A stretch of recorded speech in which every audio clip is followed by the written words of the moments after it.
Okay, so we're gonna begin.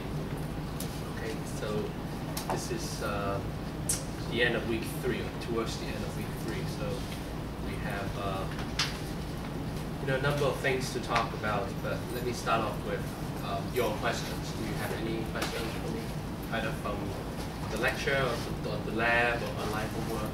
Any one of those things that you need to be worried about? No questions? Yeah. On the online homework, when I pull it up, it's got the option to download the Cambridge plugin, and below it it's got chapter 1, 2, 3, 4. Right. Are those the homework assignments, or are those the Learn Smart? Well, the Learn Smart thing is your homework. Okay, because I saw like the homework, it's like 40 points, the Learn Smart was 25 points each. And when I went to the report, after I did the Learn Smart, it said 25 points. Well, everything is, well, the way that it works is you have your online homework, and then you're doing things in module 1. Right? And then there's a pre-questionnaire, and then your homework, and then your post-questionnaire. And then you have some supplemental assignments. Okay, right. On the syllabus, it says, okay, this is 10 points, this is 40 points. Okay, this is another 10 points, and this is another 40 points. Well, you get 40 points for doing the homework, and you might see online that, okay, well, it contains chapter 1, chapter 2, chapter 3, chapter 4, these are so-called Learn Smart assignments. Okay, well, it doesn't really matter to you as long as you do what you're being assigned. Okay, and then these are all worth 25 points, so they don't add up. You add 25 to 25 to 25 to 25. Well, you basically get what? You get a percentage. Okay, so if you've done only 2 chapters by the due date, then you would have collected only 50 points. So 50 out of 100, 50%, so you get 20 points off the 40. And then also, when I do it, like I miss some, and I know you said if you miss it, you just keep adding problems. That's right. But then you go to the report and it says like you got 100%, even though you missed some. So is that how the report, like get 40 out of 40? Yeah. Okay. The way that Learn Smart is set up, okay, you will accumulate credit for answering questions correctly. So let's say, okay, you start doing the homework in chapter 1, okay, and you see the first question, and you answer it wrong, okay? Well, that's fine, because you'll be given another question, similar question, okay? And then you answer it, okay, and let's say you get it wrong again. So you keep answering similar questions until you get it right. And then you'll be given the credit, okay? And then you move on to the next question type.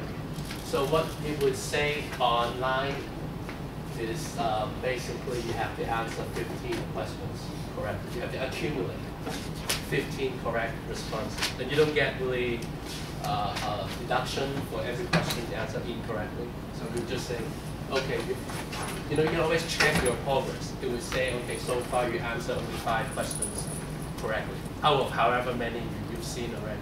So it could be 5 out of 5 or 5 out of 25. Okay, that means you've seen 25 questions already, but you only answered 5 of them correct. And that's okay. Just keep answering more questions until you hit the 15, which is your target. Okay?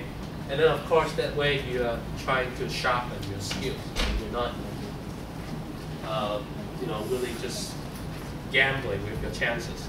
Every time you answer a question wrong, hopefully you pick up some new ideas. Maybe it's the definition, but you don't know what words to go into the blanks. Okay, or fill in the blank question and learn it. So that next time when you see the same question, you wouldn't be looking at providing the wrong answer again. Or if it is a calculation question, it asks you to arrange the steps in a particular calculation. Well, if the first time you answer the question and you get it wrong, then make sure you learn the steps so that the next time you see a similar question, you'll be able to do it right.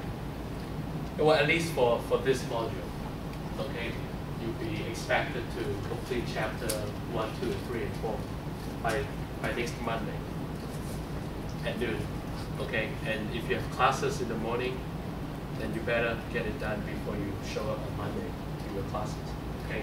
Because by noon on Monday, the system will shut down.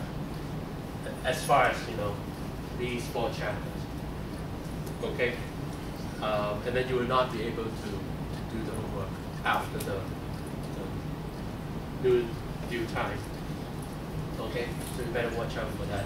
Just start early. If you haven't started doing the homework yet, go home tonight and do a few of them just to get an idea.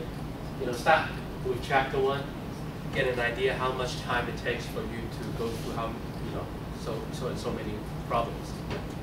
If you realize, okay, I'm really struggling, then you better allow yourself more time, okay, before you run out of time on Monday, which is coming up next week.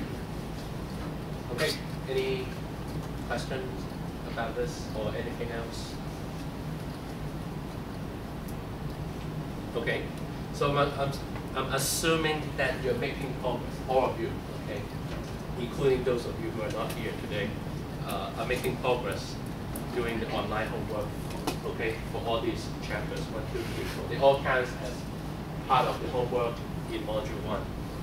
I know the way that things are being labeled is very confusing because you have chapters, you have homework, assignments, learn smart, and pre-questionnaire, post-questionnaire. I hope after we go through the whole cycle for once, then you get more comfortable, you get more familiar with these terminologies. Okay, because we're going to do this 4 times. Remember, 1, 2, 3, 4. So you're only going through the cycle for the first time. Okay, and I know you had your first lab experiments already. Okay, all of you should have your first lab experiment, and hopefully you are, you're also taking the lab seriously. Okay, so if your lab instructor asks you to do this at home, make sure you actually do it. Okay. But I guess, if you're being given time during lab to do certain things, then you want to maximize your efficiency. So if you're told to do certain things in lab, make sure you finish those things before you leave, so you don't have to carry everything home, and that will add to your load as far as what you need to do at home. Okay. Let me see. Okay, lecture. Well, we are pretty much at the end of chapter 2. Okay, in fact, the reading assignment, okay, that I gave you for this week includes also the next 3 chapters. Okay, not only the first 2, 1 and 2, it includes chapters 3, 4, and 5. I'm going to mention in lecture on Monday that your exam will not cover chapter 3 because it's just a very, very long chapter which involves a lot of various calculations. So the exam will not cover chapter 3, but if you read it, then you can see the continuity, right, from chapter 1, 2, 3, 4, and 5. So it will help you understand 4 and 5 better. But I'm not going to include chapter 3 on the upcoming exam. In fact, even for chapter 5, okay, as long as you know what is pressure, volume, and temperature, that's about it. Okay, maybe for a gas. Okay, so you have an idea what is meant by the pressure of a gas, the volume of a gas, and also the temperature of a gas. Okay, we'll talk about this briefly in class, in lecture. Okay, and all of these are being discussed in detail in chapter 5 of your text. Okay, which includes also a bunch more calculations. Chapter 3 has a lot. Chapter 5 just add even more calculations. Okay, like I said, if you've read chapter 3 and chapter 5 entirely and you understand everything, that's great. Okay, but if you don't, just don't worry too much, because I'll tell you what is, to be included on the exam. and what is not to be included in the exam. So pay attention during lecture, okay? I mean, I cannot say all the important things here because obviously a lot of you cannot attend tutorials. So I'll save that for an announcement that I'll make next Monday, okay? So make sure you come to class next Monday. Okay, so we should, I think, do a few things today. Okay, number one is to make sure you can name compounds. Okay, and basically I said there are two kinds of compounds: inorganic versus organic.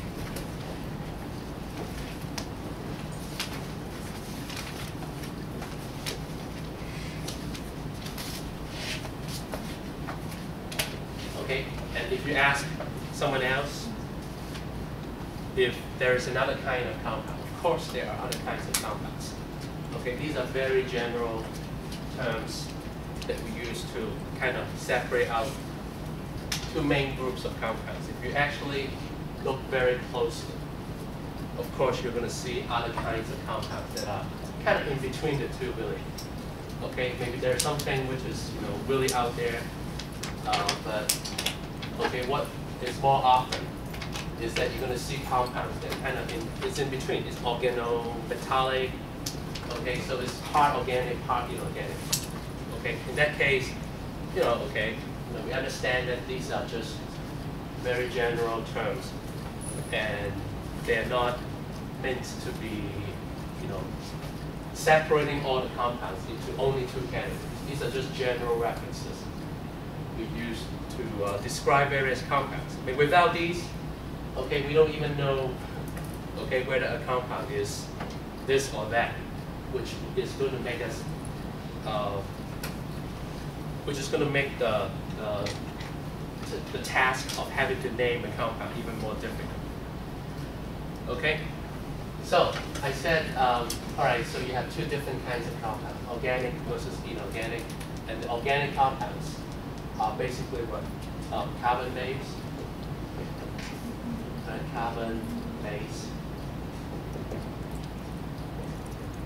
Okay, at this point I don't expect you to know the elements that well. Okay, but I can tell you already that carbon has very special properties. Okay, so basically carbon has special properties, unlike the rest of the elements on the periodic table. Because, if you count the number of elements, right, there are over 100 of them. Only one out of the 100 elements, okay, make up the whole branch of chemistry, which is called organic. And that's pretty amazing.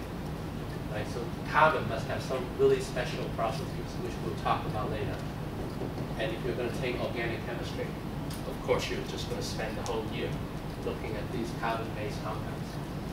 Okay, so carbon has special properties, and therefore you can create a lot of compounds synthetically. Okay, and there are a lot of natural compounds that are carbon-based. Okay, and you need to understand that, or you need to be aware of that at least. Okay, things like proteins and carbohydrates, DNAs and fats, all these are carbon-based compounds. So we group them under the title organic. Okay, and there are a lot of synthetic compounds that are organic, like plastic and various kinds of polymeric materials. Okay, many of them are organic. Okay, because they're carbon-based.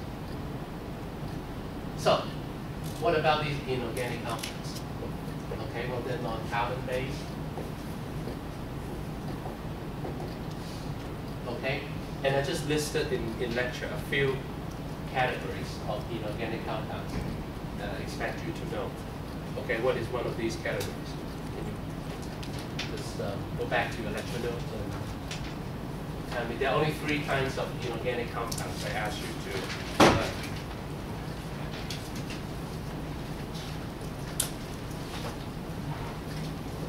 Okay.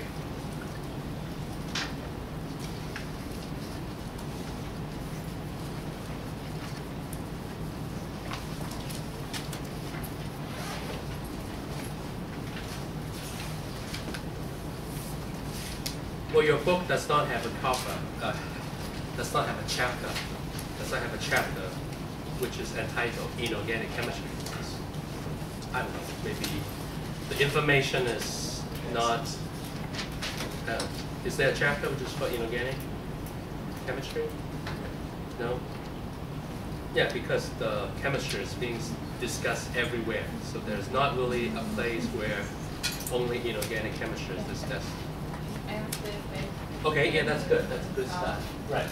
So let's get to know these so-called inorganic acids, bases, and salts. Right, it's not a secret. I mentioned this in class. So you need to know inorganic acids, bases, and inorganic salts. What else? Atmospheric. Okay, atmospheric gases. Okay, you need to know a little bit about their chemistry. At least how to name these atmospheric gases. Okay, and I also mentioned these coordination complexes.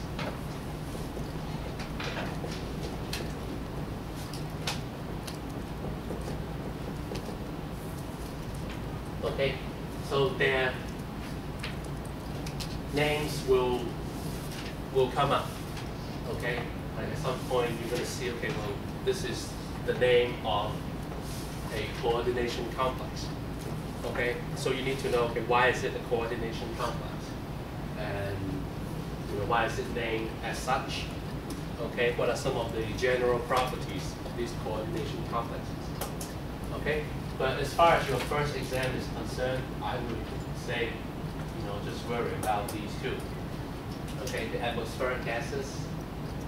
Okay, and also the inorganic acids, bases, and salts. That's it. Okay, we'll deal with the coordination complexes later. In fact, if you look ahead in the list of experiments, okay, yeah, maybe not in Chem 115. I guess I was thinking more about the other experiment in Chem 116 that you actually have to deal with a coordination compound. Okay, so maybe you don't really have an experiment on this group of inorganic compounds. Okay, we'll talk about later. Okay, but for now, let's focus our attention, okay, towards the atmospheric gases and the inorganic acids, bases, and salts. So all I ask right now is that you know some of these compounds and you know the name and formulas of these compounds. Okay. Right, chapter 2, let's see. Chapter 2, section 8 has a very thorough description of how you name these various compounds. Okay, it would also have some discussion of the properties, I suppose. Yeah, a little bit, here and there, nothing too detailed, which I think is kind of unfortunate because now you're being asked to learn a bunch of new words without meaning, which is going to make things even more difficult for you. Okay? But anyways, so section 2.8 of your textbook describe these so-called binary ionic compounds. Okay, so let's put this here, binary ionic compound. So you have to know what is binary, what is ionic. You know what is a compound. Okay, but you still have to, put these new words in front and see if that changed the meaning. Okay, and then what else? Compounds that contain polyatomic ions. Okay, something else you need to know. Compounds that contain polyatomic ions. Okay, so again, you know what is a compound that contain polyatomic ions. So you need to know, what are these polyatomic ions? Okay, and then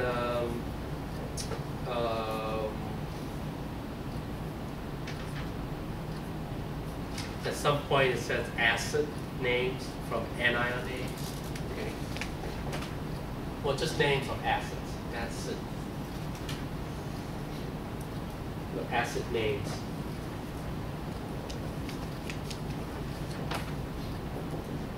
From anion names. Okay, and then you see binary covalent compounds. Binary covalent compounds. So you need to know all these, right? Okay, well, why are they related to my list? Okay, well, a lot of the atmospheric gases are essentially just binary covalent compounds. Okay, so that's how they are related.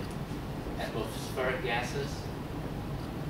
What is an example of an atmospheric gas?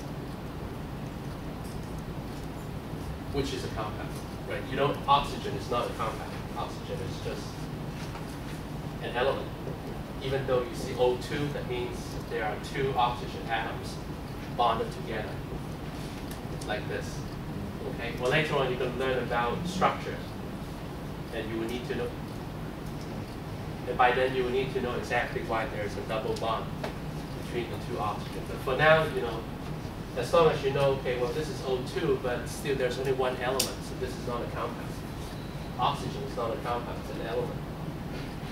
Okay, so atmospheric gas contains oxygen, but oxygen is not a compound. Okay, and we talked about that in lecture.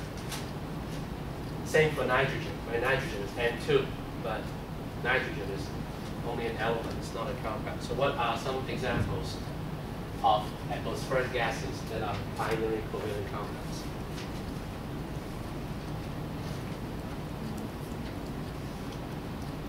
Hydrogen sulfide? Let's see. H2S. Okay. Where we might find these in the atmosphere? It's two separate elements. It's actually a byproduct of the petroleum industry. Okay, so it is in the it's a gas. Okay, so that fits the description, and it's probably from the industry, right? That you know that involved the use of sulfur in some sort of manufacturing. So, okay, but I'm talking about just in general, you know, all over the atmosphere. What are you going to find? Which is binary covalent compounds, and it's also everywhere in the atmosphere.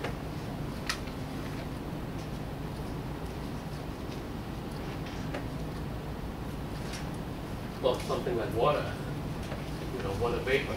We talk about the moisture in air. So obviously, water in air. So this is it. So H2O gas. That's an example of the atmospheric gas, which is also a binary covalent compound. Okay, CO2 would be another example of carbon dioxide, because we talk about, you know, greenhouse effects, global warming, that's CO2. Okay, so CO2 is everywhere. Well, in fact, you know, you breathe out CO2, right? So you know you're producing CO2 and it's being released into the atmosphere. Okay, so these are just examples of what? Binary covalent compounds that are also atmospheric gases. Okay? Acid, okay, well that's pretty much what I said here. Right? There are some sort of compounds called inorganic acids. Okay? And we can look at them later on. We can look at examples of these inorganic acids. Trying to get to know them a little more. Okay, inorganic bases, okay, they are kind of like the inorganic acids, except that they don't have the same properties. In fact, acid and bases are conjugates. That's the proper name for something like this. They're conjugates. Conjugates. Okay, that means, you know, one reacts with another. That's the whole idea. Acid reacts with base, base reacts with acid. So that's why we have these acid-base reactions. Okay, so I guess right? You have to learn about acid names, okay, because that's what I'm asking you to do. Learn about these inorganic acids and bases. Well, what about these salts? Can you give me examples of inorganic salts? Well, it looks like we only have two more, okay? Binary ionic compounds and compounds that contain polyatomic ions. So it looks like these are your inorganic salts. Right here, these things, they are pretty much your inorganic salts.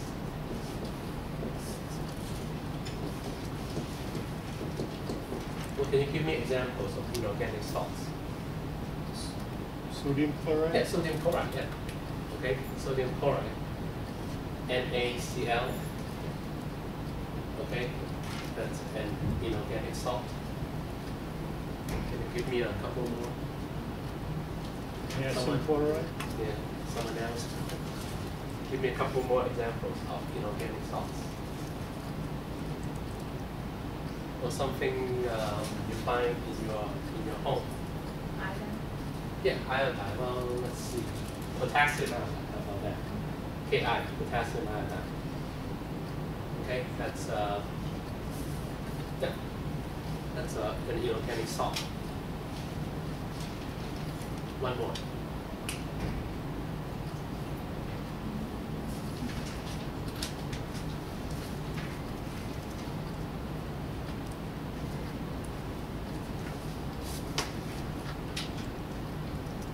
Okay, one more example of inorganic salt.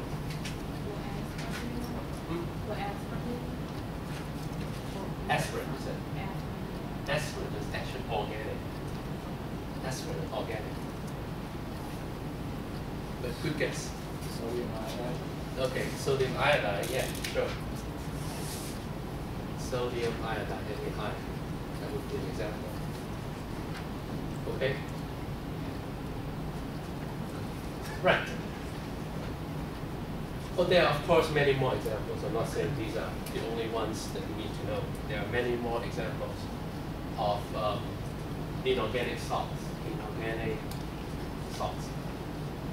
And some of them are being found in your homes. Some of them are being used in the industry. Others are just being used in labs for various purposes. There are a lot of them, okay?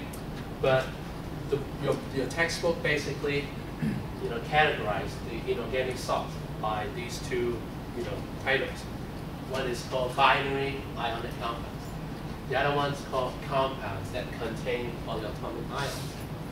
All right, so let's try to analyze these a little bit, right? What do we mean by binary ionic compounds? Are these binary ionic compounds?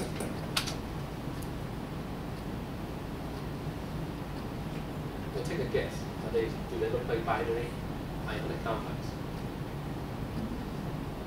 Yeah, they do, right? Okay, well, why are they binary? Well, because they only contain two elements. Okay, right? One is sodium, the other is chlorine, one is potassium, the other is iodine. This one is sodium and iodine. So that's why they're binary, because it only contains two elements. Okay, well, why are they ionic? Okay, well, this one is more difficult for me to explain thoroughly right now. But basically, if one of the elements is a metal, and the other one is a non-metal, okay? Typically, they form ionic bonds between them. And I'm not saying, okay, you put a piece of metal next to another, non-metal, they will react every time. Okay? I mean, chemical reactivity is not as simple as that, but at least, in a very, very general sense, if you have a metal reacting with a non-metal, it will form, okay? Most of the time, at least, an ionic compound. So that fits this description here. So if you're looking at, a bunch of compounds, and if you see only two elements in a compound, and one of them is a metal, the other one is a non-metal, okay? Then you can call these binary ionic compounds, right? Okay? So now you know what are binary ionic compounds. And then you also have binary covalent compounds, right? The only difference is the word, covalent. It used to be ionic, now it's covalent. Well, again, in a very, very general sense. Okay, if we have non-metal reacting with a non-metal, and somehow they form a compound, it's very likely that the compound is covalent. Okay, so that's why they are binary covalent compounds, because you have, again, only two elements in the compound. Only two. If you have more than two elements, then they cannot be called binary anymore. Okay, but if you have a compound with only two elements and both of them are non-metals, then you're looking at basically binary covalent compound. And these are the examples, right? This one is carbon and oxygen, this one is hydrogen and sulfur, this one is just hydrogen and oxygen. So these are all examples of binary covalent compounds. We have a bunch of examples for the binary ionic compounds. Okay, so you have the inorganic salts, you have the atmospheric gases, so these are all explained. Acids and bases, we'll deal with that a little later. What about this category here? Compounds that contain polyatomic ions.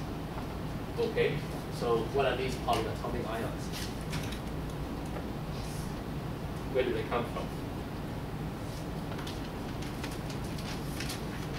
Well, if you were here last week, I actually gave you a hint.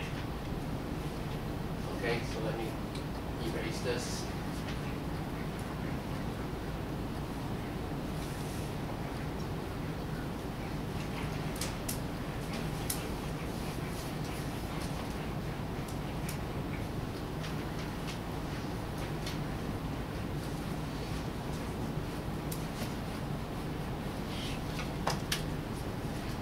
Okay, and I'll leave the examples up here. So this one is NaCl, Ki, NaI. Okay, this one CO2, H2S, H2O. Okay, we'll look at the acid and bases later. Acids, bases. Okay, so right now we are looking at the polyatomic ions. I want to focus on this for a moment. So what are these polyatomic ions? Can you give me examples?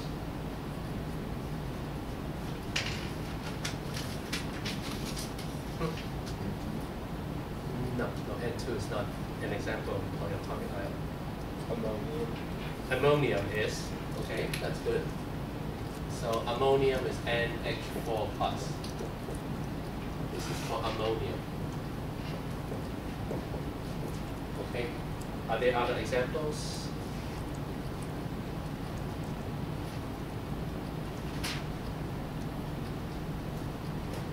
Phosphate. Phosphate, yeah, very good. Phosphate. PO4 with a -3 charge. This is called phosphate. Okay, and things like nitrate, NO3-1. Okay, nitrate, and there are a bunch more.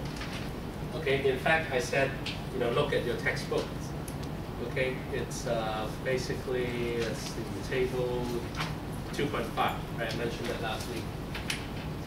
Okay, table 2.5 has a list of all these polyatomic ions. Table 2.5. Now, why are they polyatomic? Well, because, well, you see, this is, when things get to be a little confusing. It's polyatomic. It means that there are more than one atoms in this thing, whatever this is. Okay, it doesn't mean that all the atoms must be of, multiple different elements. As long as there are several atoms, it's called polyatomic. Okay?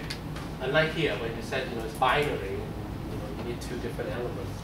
Here you could have, two different elements, but multiple atoms of one of the elements. So it's NH4, PO4, NO3. Okay, so they're polyatomic. And they are ions, which is even more confusing. Okay, Because ion is the definition of an ion is what?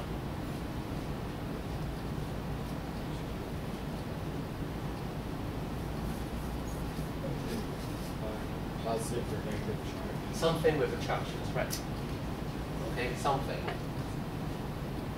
Well, we need to be more refined later on what we mean by something. But for now, you can just recognize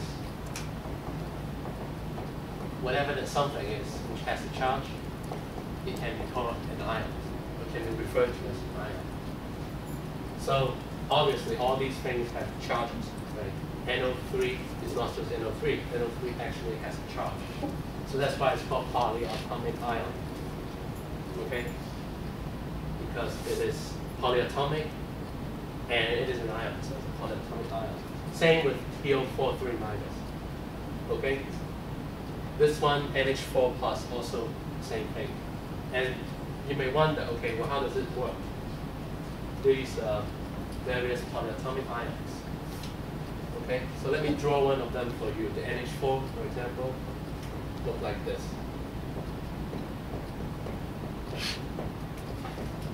Okay, this is NH4. Pretty simple. I put the nitrogen in the middle, and then it forms single bonds with 4 hydrogens. Okay? Well, what's the deal with the positive 1 charge? Okay? Well, the positive 1 charge is over the entire thing. Okay, so you cannot put it on, here or here or something like that. You have to think of the whole thing overall. Okay, well, just think of this as like this NH4 whole thing as a hard sphere. If that works for you. Just think of this whole thing as a ball or something.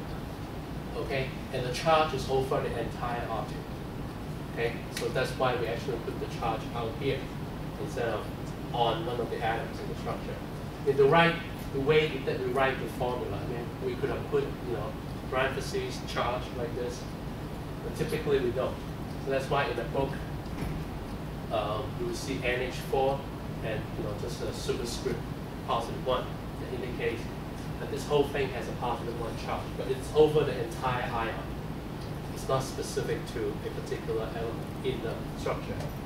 Same with this, PO4, if you actually draw it out, okay, it can look something like this. Okay, so the -3 charge is actually over the whole thing.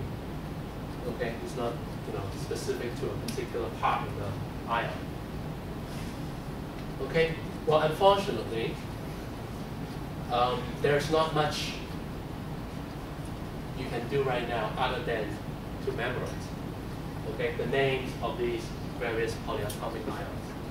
Okay, in fact, this table, table 2.5, you would want to know it by heart. You want to, remember name and formula, Okay, otherwise, you can put table 2.5 on your notes. Okay, and you can use your notes on an exam. Okay, and you're only allowed 2 pages, right? So if you bring 1 sheet of paper, then you can write on both sides. Or if you bring 2 sheets, then you can write on 1 side only on each sheet. Okay, but otherwise, you feel like, okay, space is very limited. Your note sheet can only contain so much information. So if you think it is important enough that you need to copy the entire table 2.5 onto your note sheet, you better plan for it. Otherwise, I'll just have the whole thing memorized. If you have enough time to to do that, then you can use the space for something else. So, okay, so you got ammonium, which is NH4 plus, phosphate, which is PO43 minus, and nitrate, which is NO3 plus, and there are a bunch more in the table that I expect you to know. Okay, well, so how does it work? These polyatomic ions. Well, basically, okay, we talked about a metal and a non-metal, and also 2 non-metals together. Okay. So we could also have something like a metal with a polyatomic ion. That's possible. Okay, what is an example of this? Well, just take one polyatomic ion with a minus charge and just pair them up with a metal. Okay, and you have an example of that, such as Na3PO4. This is sodium, this is phosphate, so this is sodium phosphate, which means you have one metal bonded with a polyatomic ion. Okay, and later on we'll need to deal with 3 here. Why is there a substitute? Okay, or something like KNO3, potassium nitrate. That would be another example of the metal with the polyatomic ion. Because nitrate is polyatomic, and then you just bind it to a metal. So that's potassium nitrate. Okay, which is an example of a metal with a polyatomic ion.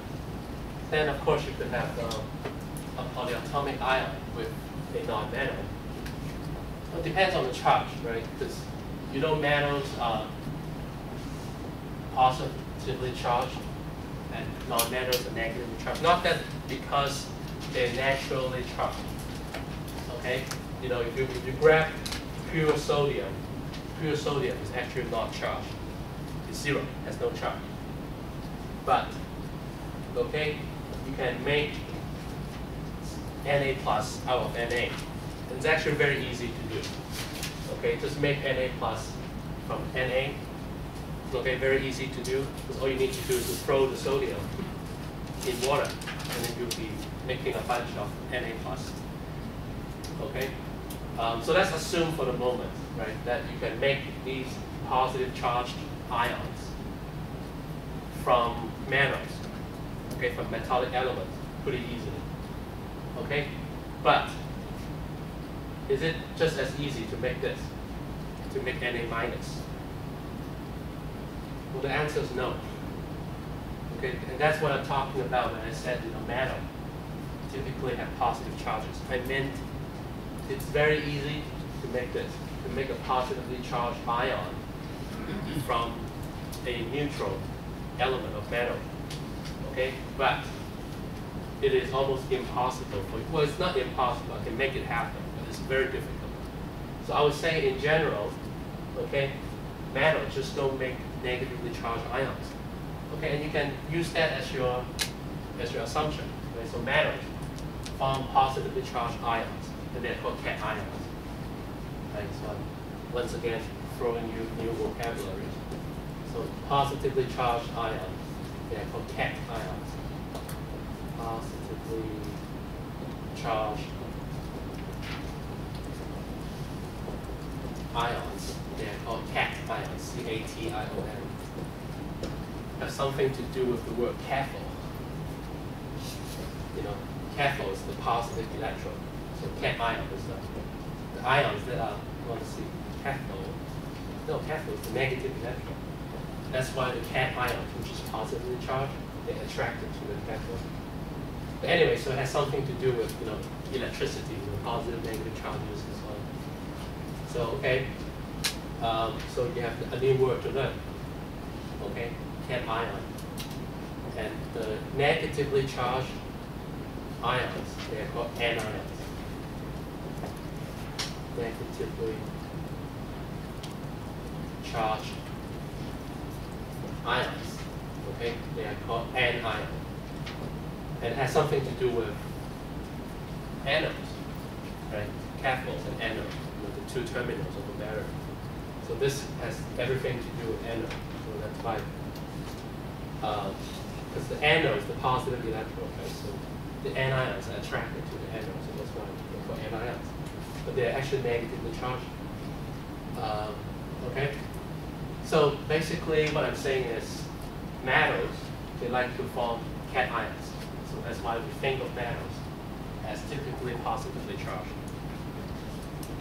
And for non-metals, okay, they form anions, they don't form cations. Okay, so if you look at, for example, fluorine, F is a non-metal, and it's very easy to make F minus. Very, very easy. Okay, to make F plus is almost impossible. Okay, so that's why non-metals are typically thought of as being negatively charged, because you can make these anions from neutral non-metallic elements pretty easily. So going back to here, why am I saying all that? Well, because you can also have a positively charged polyatomic ion, such as ammonium. Right? This is a polyatomic ion. Remember, polyatomic means there are more than one atom. There are actually 5 atoms in this. And it's an ion because it has a charge. It's a positive charge. So something with a positive charge is going to form a compound with something which is negatively charged, which is typically the nonmetals. So what would be an example of this? Okay, something like ammonium hydroxide. Well, actually, maybe would be another one. Because hydroxide is also a polyatomic ion. So let's say ammonium chloride. Okay, NH4Cl, because it has ammonium and it has the anion of a non-metal element, which is chlorine. And let me see, ammonium chloride, ammonium bromide, let's say NH4Br. That would be another example.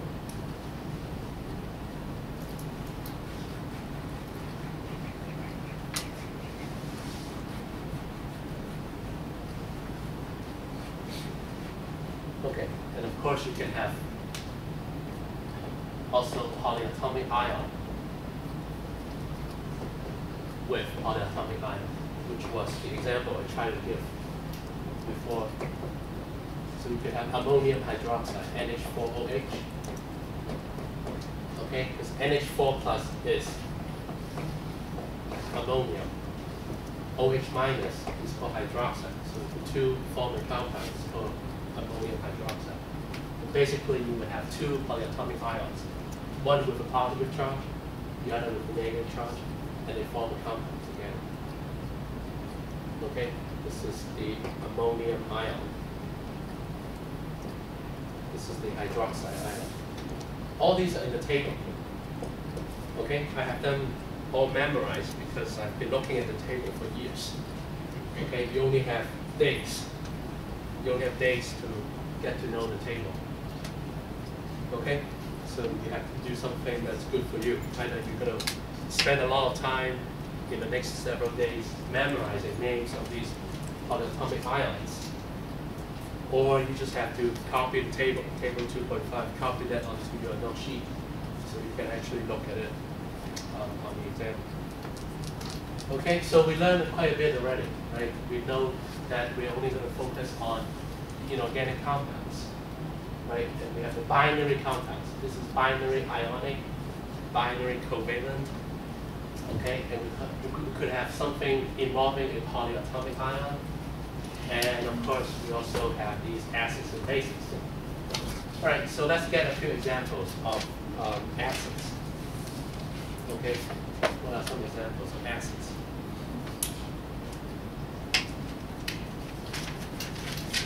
Okay, something like hydrochloric acid, HCl, right? Sulfuric acid, H2SO4, okay? Nitric acid, HNO3, right? These are all acids. Inorganic acids. There are a bunch of organic acids that I don't expect you to know, but these are the inorganic acids. The inorganic bases, something like sodium hydroxide, NaOH. You see, this is sodium, which is an element. Hydroxide is actually polyatomic. So this thing also fits under this one, right? You have sodium, which is a metal, and you have a polyatomic ion, okay, which has a negative charge. But this is also a base because I know for a fact that sodium hydroxide has the property of a base. Okay, potassium hydroxide would be another example. Okay, and these are inorganic bases. Or ammonia, NH3. Okay, this is also a base. In fact, NH3OH, sorry, NH4, H4OH is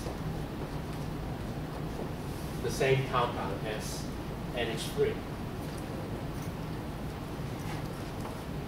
Okay, both of which are bases. I mean, the same thing with NH4OH and NH3.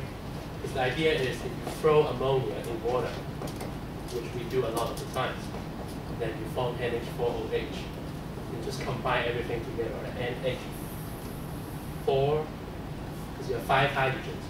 Put 4 of them with N, and put 1 of them with H. So you end up with NH4OH. Okay? But it's basically what we do when we put ammonia in water. We end up with ammonium hydroxide. So we end up with a base from a base, basically.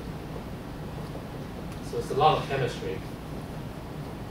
But right now, what I'm more concerned with is how you're going to, be able to write these formulas correctly. Okay, because I already showed you a bunch of formulas.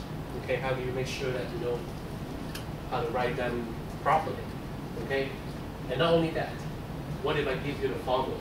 Can you tell me the equivalent names? Okay, so if I give you NAI, can you tell me what's the name of this compound?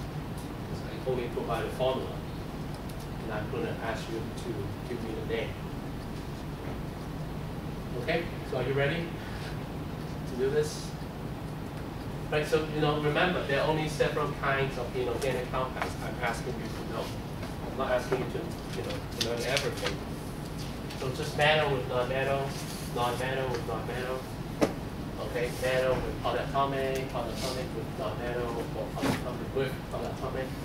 That's the basics. This is it.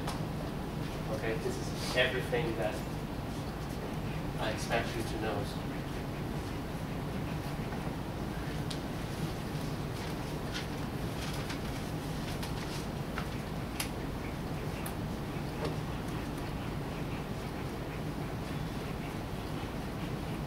Okay, so we're going to do some exercises.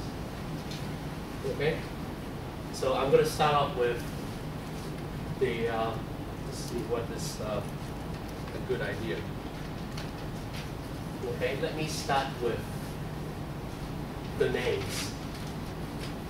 Okay, and you are going to give me the formula. So I'm going to look in your textbook. Let's see if I can look for some good problems.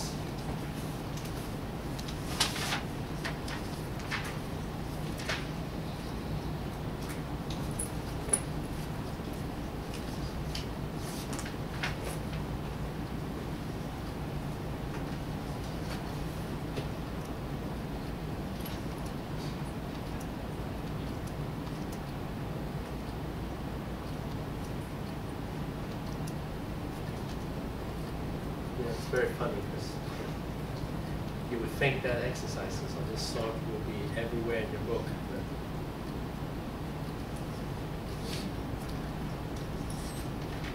But they're pretty difficult to come by.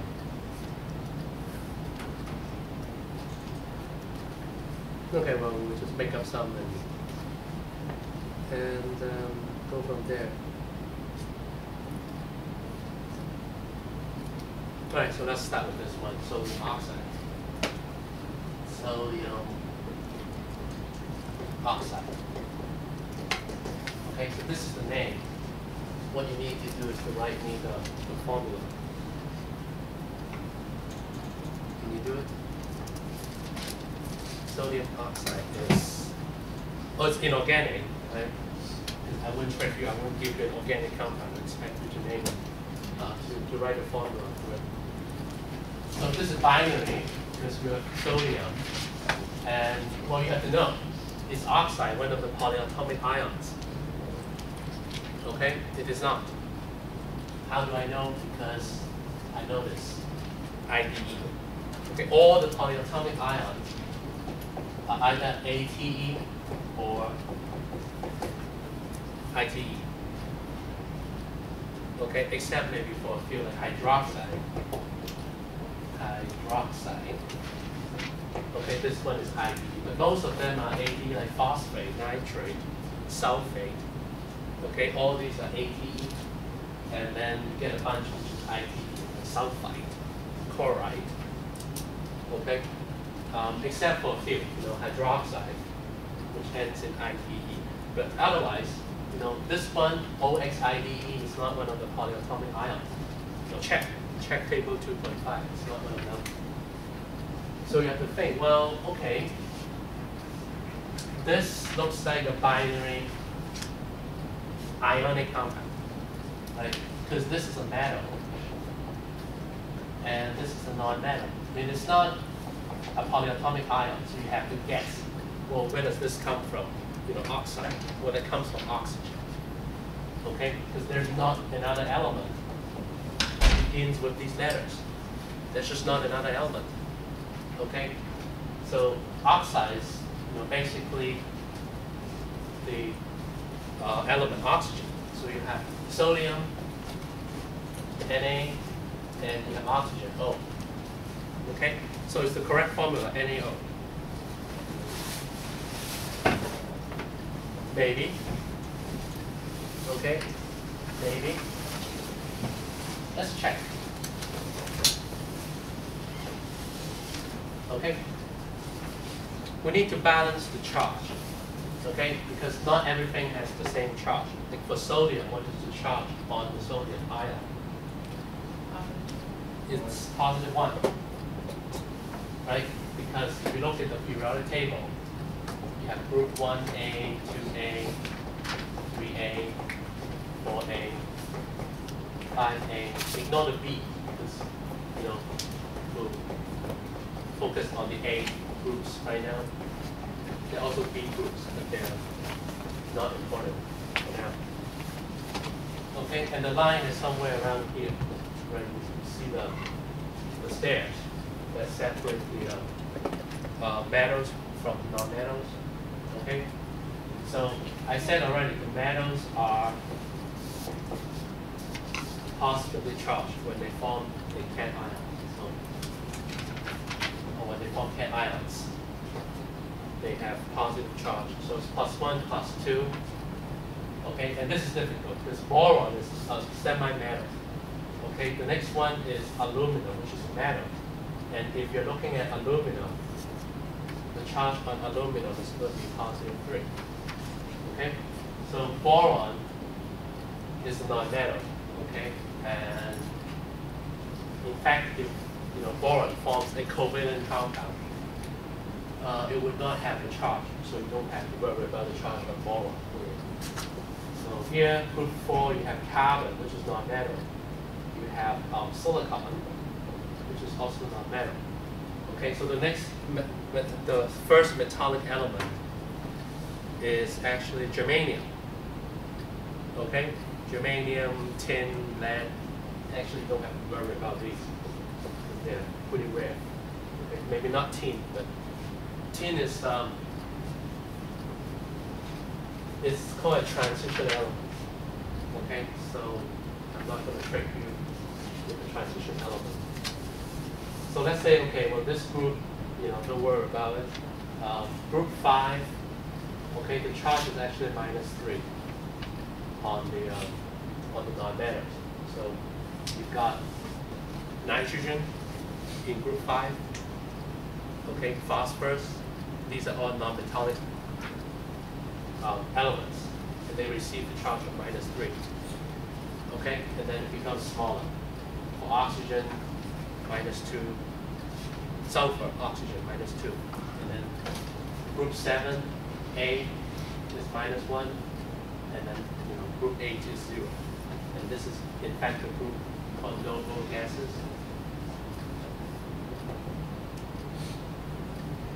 Okay, or inert gases, because they just don't have a whole lot of chemistry.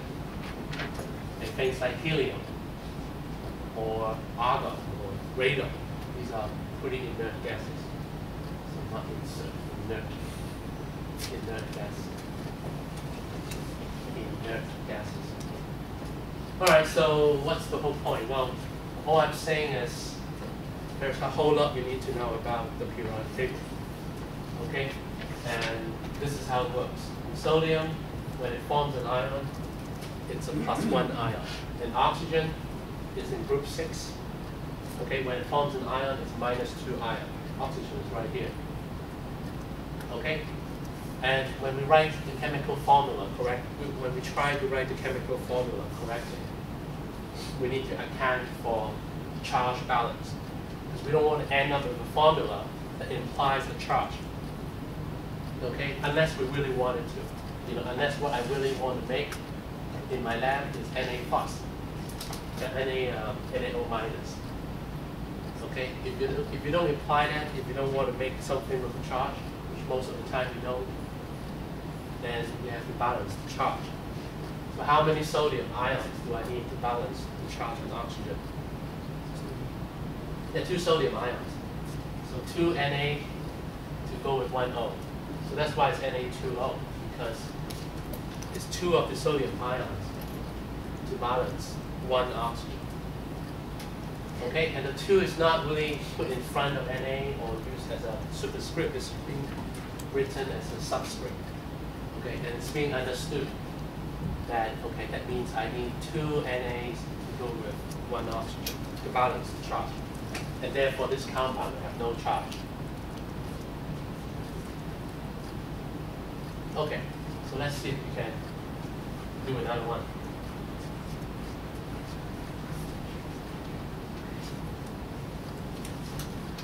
Okay, so this time let's do calcium nitrate.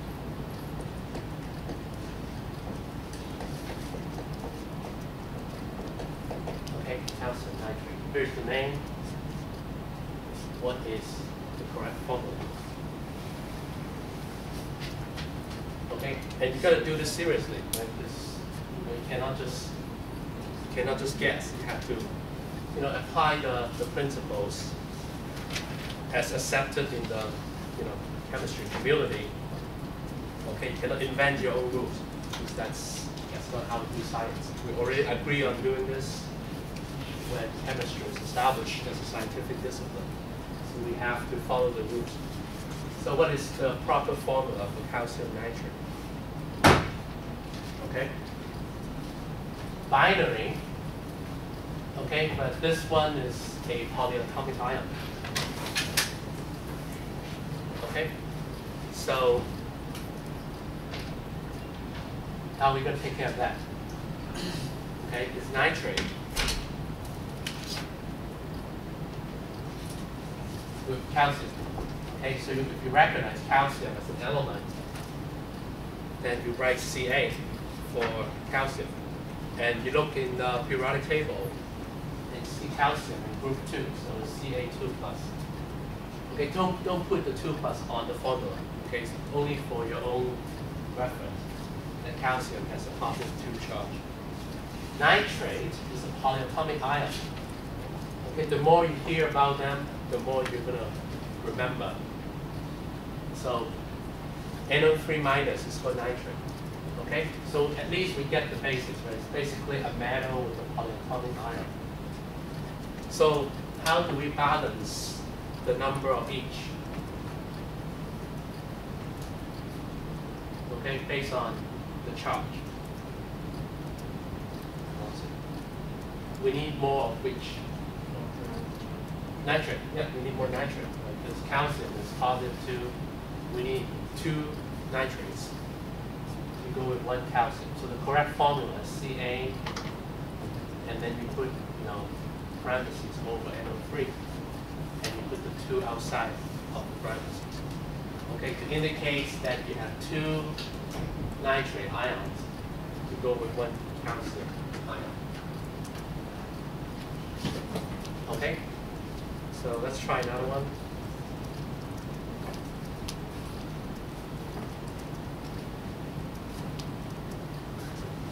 Okay, let's give you a different one.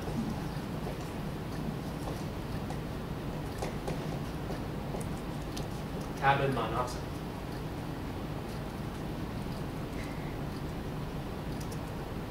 What is the proper formula for carbon monoxide?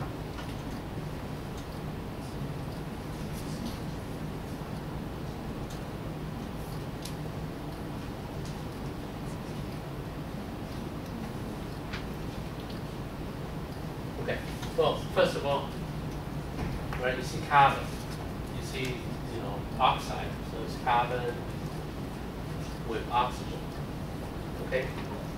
Well, is this a polyatomic ion? Well, is not on the table, I don't think monoxide is on the table. Okay, so it's likely not a atomic ion. But more importantly, I recognize the prefix. Okay, like mon or mono. Okay, is actually the prefix for one. Okay, what this is doing, this formula, this name. Okay, what it is telling you is the specific ratio of the carbon with oxygen. Okay, and why do we do that? Well, because we also have things like carbon dioxide. Okay, and the prefix is to indicate the number of the element in the formula. Okay, di is 2, tri is 3, tetra is for 4. Okay, pent is for 5. What's for 6? Hexa is for 6. For 7 is hepta, H-E-P-T-A. For 7, 8 is oct or octa. 9 is what? Nona, N-O-N-A. Okay, so that's 9. 10 is deca. And then, you know, more than 10, you can worry about it. Say, yeah, it's not very likely that you'll have more than 10 of the same atoms of the same element. But you see the problem here is we have two nonmetals, right? Okay, they're both formed between carbon and oxygen. One is one carbon with one oxygen. The other is one carbon with 2 oxygens. Okay, so basically the binary covalent compounds, okay, are named so that it is obvious how many atoms of a particular element you have in the formula. So one is CO, the other is CO2, and it has to be explicit. Okay, because if you just write carbon dioxide, it could be anything. It could be, you know, remember when I showed you the charge of different groups of elements on the periodic table? I skipped carbon, right? I skipped boron. And that's because, you know, their charges are actually not easy to predict. Okay? So you have to remember for these binary covalent compounds, okay, the names always include one of these prefixes that you would have to, you know, recognize and watch out for these prefixes because they're going to tell you the number of the you know, of the atoms of that element in the compound.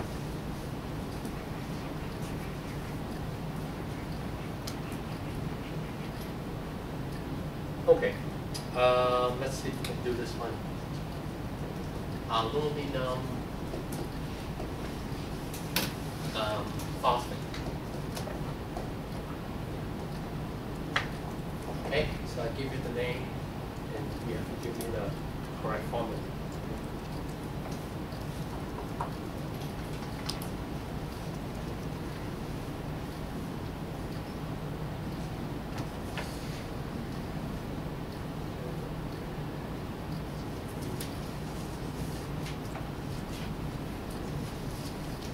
Okay, any idea? AL. Okay, AL for aluminum. Okay, positive charge 3. That's good, very good. Okay, and then you got here phosphate. Phosphate is polyatomic. And you look it up, it's PO4 with a -3 charge. So what's the right formula? So we're not doing these, you know, covalent compounds anymore. We are back to these so-called ionic compounds because things have charge. These are compounds which involve the ions and they are charged. So these are ionic compounds. How many aluminum and how many phosphate go together? Just 1 each. Yeah. Okay, yeah, because they happen to have the same charge. So it's 1 of each. So you don't have to put anything subscript, except, you know, PO4 is one group. You can't just skip the 4 here. It doesn't make any sense if you have ALPO. There's no such thing as ALPO, so it has to be ALPO4. So it's aluminum phosphate. Okay, ALPO4. Right, so maybe we need to do the other set of exercises. Okay, so we're gonna switch from formula to names. I'm gonna give you a bunch of formulas, and you're gonna tell me the names of these various compounds. Okay, and let's see. We're gonna start off with this one.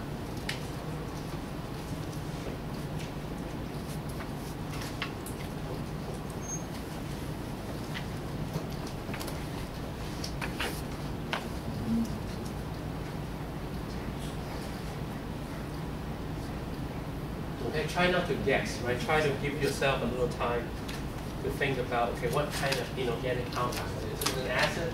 It doesn't look like an acid to me.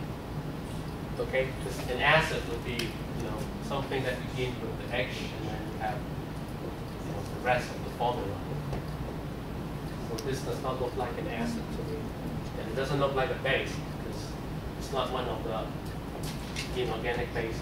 In fact, there are only very few inorganic bases, but these are the ones. Sodium hydroxide, potassium hydroxide, and ammonium hydroxide. So there are only a few acids and bases. So this is neither. This is not an acid nor a base, well, strictly speaking at least. Okay, I mean, by definition, it is not. It might have some acid-base properties. In fact, it should, but it has something. But how would you name this compound? Okay, so well, just think about this a little bit. Nice, Mg, 2 plus, SO4, 2 minus. So that's why it is MgSO4. It is the compound between magnesium and the polyatomic ion sulfate. So in this case, you just put magnesium sulfate.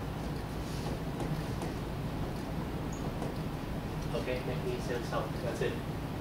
Okay, no need for these prefix, numeric prefix, because the charge, they are fixed. They cannot be changed. In fact, this is a metal with polyatomic ion. Only when you have two non-metals, then you have to put the numeric prefix. So, okay, so we have the first one, and let's look at this one.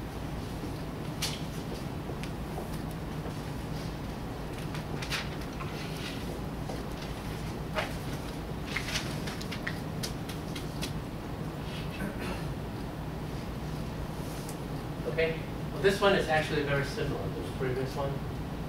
Okay, polyatomic ion and then a metal element. Okay, so it's basically potassium with phosphate, and it kind of makes sense, right? Because you need 3 of the potassium ions to balance the charge on the phosphate, and because this is not a non-metal compound, it's not covalent. So we're just going to put up the names like this. Potassium, phosphate. Just name accordingly. Because you're going to remember, for those cases when you have to go from the name to the formula, you have to calculate the charge balance anyways. Okay? And it's conventional that we don't indicate that kind of information in the name. Okay, it's only when you have to convert from the name to the proper formula then you have to worry about the charge balance. Okay, so let me give you a binary covalent compound. Let's see if we can name it.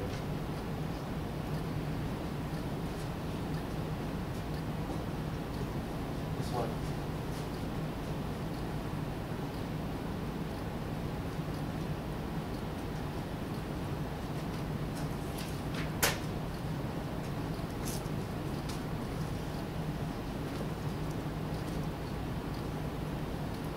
Okay, well, let's think about this a little bit. This is sulfur, SuLF2R. And this is oxygen, but we don't call it sulfur oxygen. So that's first thing. Okay, we have to convert the ending to IBE. Okay? And what do we need to do? Well, we need to put the prefix in front of oxygen. Okay? Yeah, so sulfur dioxide. I mean, you might want to also put the mono in front of sulfur, but that's not required. Okay? If there's no prefix, it just implies that there's only one of that element. So this is sulfur dioxide, DIOXIDE. So sulfur dioxide.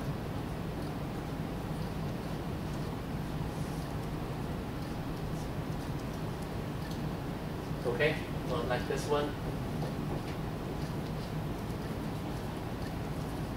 Let's just name it according to the rules. Don't put water. Name it.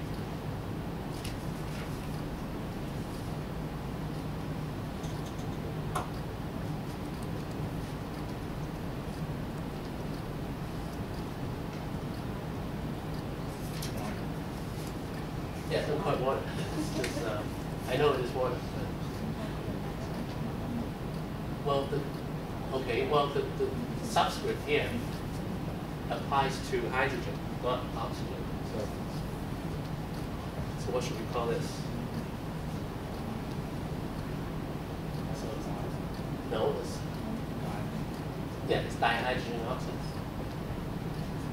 It's actually dihydrogen oxide, which is known as water. Okay, it's also known as water. Okay. I guess just maybe one more. Okay.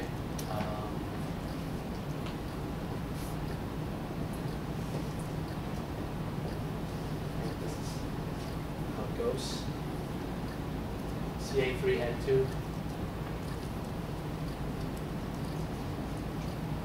Okay, so if you pick up a bottle of chemical, it's labeled CH3N2.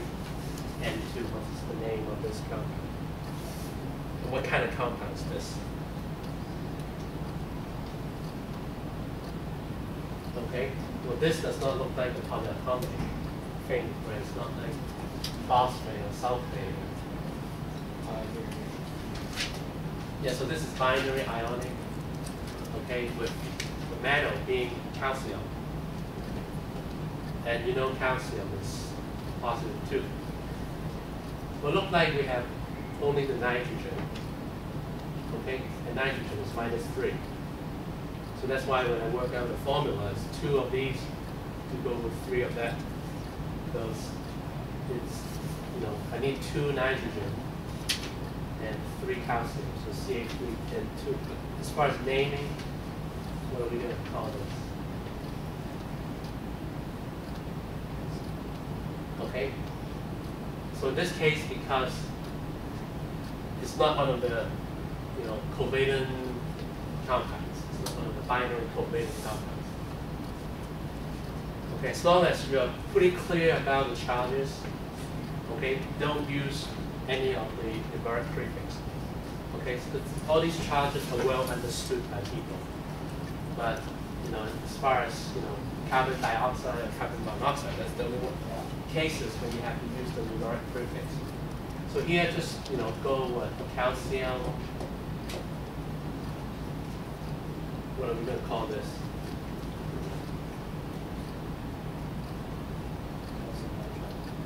Okay, it's nitrogen, right? We cannot say calcium, nitrogen. So you'll change the ending to something more appropriate, which is nitride. So it's calcium nitride. Okay, don't say tricalcium dinitride, because that's not necessary. Okay, because there's only one CA3N2. There's no CA2N2 or CAN2 or anything like that, because you got to balance the charge, and that's the only way that you can create this compound between calcium and nitrogen.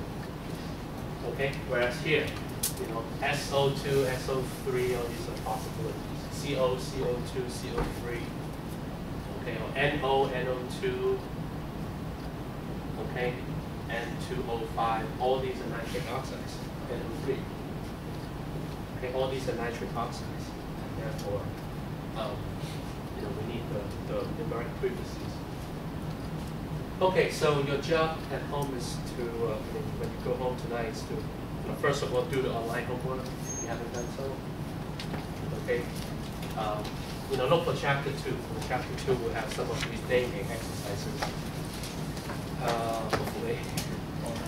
Then, if you need more practice, okay, unfortunately, I don't think your book is of too much help because, you know, there are a lot of problems at the end of chapter 2, but they are not very straightforward. I give you a handout, right, in class. Okay, start with that one. You know, take some time and, you know, go through the whole page. Okay, so you either give me the name if I provide a formula, or you provide a formula if I give you the name. Just go through that one-page thing, and I'll, you know, basically go over with the rest of the class. Okay, that handout on Monday. And I also mentioned in lecture that there's this flow chart which you can download from Blackboard. I didn't make it, so I don't want to, you know, claim any credit for the information provided.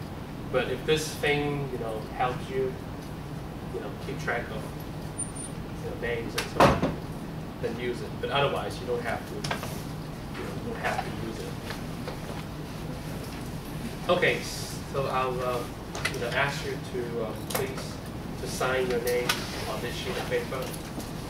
Okay, I'll begin to type up your names, and then so we will have actually an attendance sheet from next time and on. But this time, you know, can you just, you know, find your name if your name is already on the list, and just initial, you know, next to your name.